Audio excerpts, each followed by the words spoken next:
At 3 in the morning on July 2, 1994, Andrés Escobar was sitting alone in his car in a parking lot in Medellín, Colombia. 3 men approached him. They began arguing. The situation escalated. One of the men drew a gun. Escobar was shot 6 times. After each shot, the gunman shouted one word: "Goal." Escobar was taken to hospital. He died 45 minutes later. He was 27 years old. He had been engaged to be married later that year. 10 days earlier, he had accidentally kicked a ball into his own net during a World Cup group stage match. That mistake cost him his life. But to understand how this happened, you need to understand the world Andrés Escobar was born into. Because this story is not just about one own goal. It is about a country where football and crime had become impossible to separate. And about one man who tried to be a gentleman in a world that had very little room for gentlemen. Before we continue, hit like and subscribe to support this channel.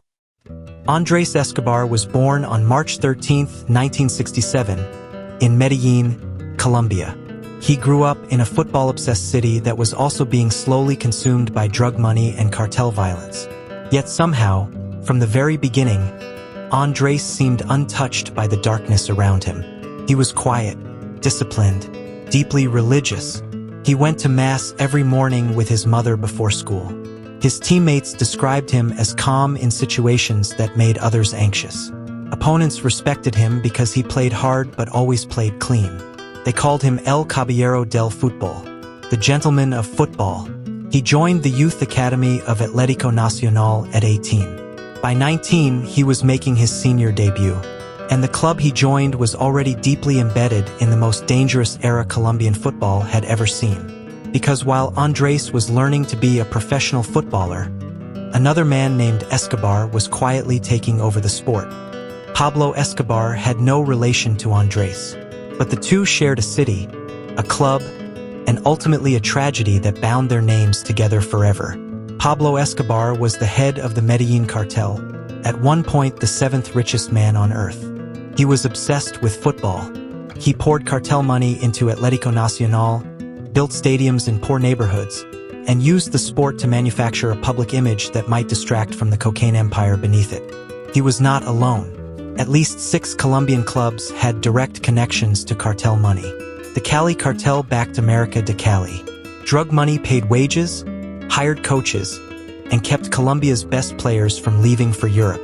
The result was a sudden and dramatic improvement in Colombian football, and Andrés Escobar was rising with it. But before we get to what happened at the World Cup, you need to know just how extraordinary this Colombian team had become. Because the magnitude of what they lost in 1994 makes the tragedy even harder to understand. In 1989, Atlético Nacional won the Copa Libertadores, becoming the first Colombian club ever to lift South America's most prestigious trophy. Escobar was part of that squad. The national team was also transforming. Colombia qualified for the 1990 World Cup in Italy, only their second appearance in the tournament. They reached the round of 16.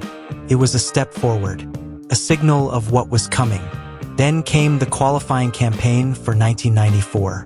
Between 1991 and 1993, Colombia won 25 of their 26 matches. In September 1993, they traveled to Buenos Aires to face Argentina. Argentina had not been beaten at home in a World Cup qualifier in living memory. Colombia won 5-0. The football world stopped and stared. Pelé, the greatest player of all time, publicly named Colombia as his favorite to win the 1994 World Cup. Colombia arrived in the United States as the 4th-ranked team in the world. Andrés Escobar was their captain. Everything seemed perfectly placed for the greatest moment in Colombian football history. But something was already wrong, and it was getting worse. 6 months before the tournament began, Pablo Escobar had been shot dead by Colombian police on a Medellín rooftop. His death did not bring peace. It brought chaos.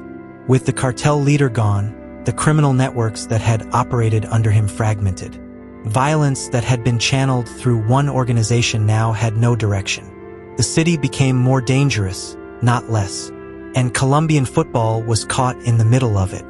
Before Colombia's opening match against Romania, Death threats were delivered directly to the team hotel, targeting the head coach and individual players.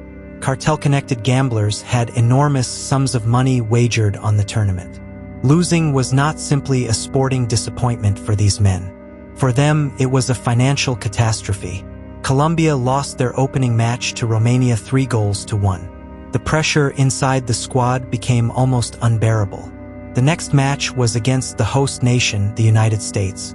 Colombia had to win. June 22, 1994. The Rose Bowl, Pasadena, California. In the 35th minute, American midfielder John Harkes crossed the ball into the Colombian penalty area. Andrés Escobar stretched his leg out to intercept it before it could reach an American attacker. The ball deflected off his boot and rolled into his own net. He lay on the ground for a moment, staring up at the California sky. Colombia lost the match 2-1. They defeated Switzerland in their final group game, but it was not enough. Colombia finished bottom of their group and were eliminated from the tournament they had been expected to win. Andrés Escobar had played every match. He had captained the team with the same quiet dignity he always had. But one deflection in the 35th minute had changed everything. Back in Colombia, the reaction was not just disappointment. It was fury, directed squarely at one man. Death threats began arriving. Teammates urged Escobar to stay away from Colombia. Some left the country entirely. Friends begged him to lay low. He refused. He said, "I want to go to Colombia and show my face."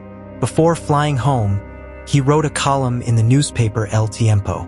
He took responsibility for the own goal. He asked fans for calm.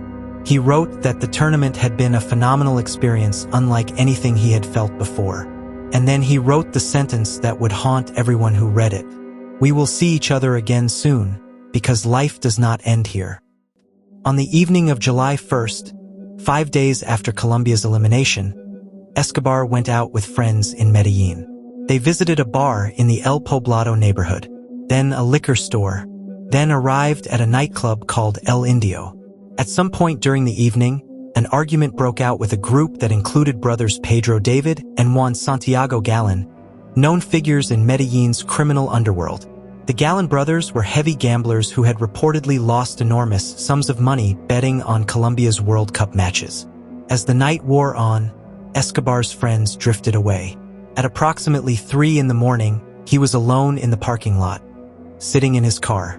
The argument from inside the club spilled out around him. One of the men, Humberto Castro Muñoz, a bodyguard for the Galán brothers, drew a pistol. He shot Andrés Escobar 6 times. After each shot, he shouted the word that had followed Escobar since that afternoon in Pasadena: "Goal." Escobar's friends rushed him to hospital. He died 45 minutes later. The man who pulled the trigger, Humberto Castro Muñoz, was arrested the same night and confessed the following day. He was sentenced to 43 years in prison. The sentence was reduced on appeal, and he served 11 years before being released on parole for good behavior.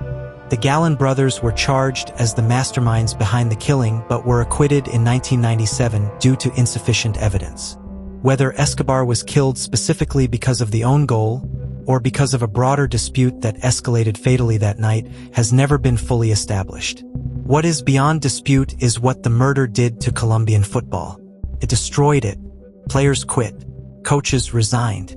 Colombia's world ranking collapsed from 4th to 34th within a decade. The country did not qualify for a World Cup for 16 years after 1998. Over 120,000 people attended Andrés Escobar's funeral in Medellín. His coffin was carried on a 10-mile walk to the cemetery, followed by thousands of people who came to say goodbye to a man who had done nothing wrong except love his country and play the game the right way. A statue was built in his honor. Then another. A sports complex in Medellín bears his name.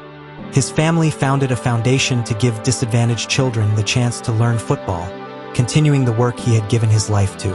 In Colombia, they remember him not for the own goal. They remember him for everything else. For the Copa Libertadores. For 51 appearances in the national shirt. For the 5-0 victory over Argentina that made the whole world believe. For the column he wrote asking for calm when others would have stayed silent. For the decision to come home when every instinct said to stay away. For the fact that he was a gentleman when the world around him was anything but. Andrés Escobar played football in a country where the sport had been corrupted by the worst forces imaginable. He kept himself clean. He kept his dignity. He led by example every single day of his career. He made one mistake on a football pitch. He paid for it with his life. He wrote that life does not end here. For Andrés Escobar, it did. But his story has never ended. And it never will. That was the story of Andrés Escobar, the gentleman of football, taken at 27 by a world he never deserved. If the story moved you, like this video and subscribe. More legends are coming.